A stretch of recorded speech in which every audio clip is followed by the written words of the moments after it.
ini masih kami mau seharian 24 jam mukbang makanan serba pedas masakannya Mama Puji. Nah, hari ini masih kami mau nyobain semua variannya. Ada 4 sambal Mama Puji teh. Yang pertama ada sambal bawang, yang kedua ada sambal lado merah, yang ketiga ada sambal kecombrang, yang terakhir sama sambal oseng. Langsung aja ini si ayam gorengnya dipakein sambal oseng, terus apalagi nih telurnya dipakein sambal lado merah. Wah, ini mah bener-bener bikin nagih banget. Terus tahunya dipakein sambal kecombrang. Buat pertumisannya si kami bikin tumis kangkung dipakein sambal bawang. Udah walah bismillahirrohmanirrohim. Pas dimakan teh wah bener-bener enak banget. Sambalnya ternyata pedas. Tapi buat yang gak terlalu suka pedas mah wajib cobain sambal lado merah padangnya. Ladanya teh gak terlalu pedas, bener-bener enak banget, pedas nikmat ini mah. Tapi buat pecinta pedas mah wajib cobain si sambal bawangnya. Wah bener-bener juara dunia. Ini mah barudak, apalagi dipakein kangkung kayak gini, bener-bener jadi tambah nikmat ini mah. Tapi favorit si kami mah dari semua varian yaitu si sambal kecombrangnya, karena bener-bener wangi, seger, terus kecombrangnya bener-bener banyak banget, bikin makan jadi tambah nagih. Selain sambal, kami juga makannya pakai dendeng labo Mama Pujinya. Wah ini bener-bener dagingnya empuk, terus besar-besar, ukurannya teh bener-bener enak banget. Jejer liah singa cawajuk,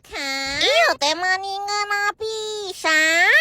Buat oseng merconnya, ini mah bumbunya bener-bener meresap banget, terus ukuran dagingnya bener-bener besar-besar, pokoknya lama bana ini mah. Lanjut Pak 2, atau makan makanan pedas apa lagi ya?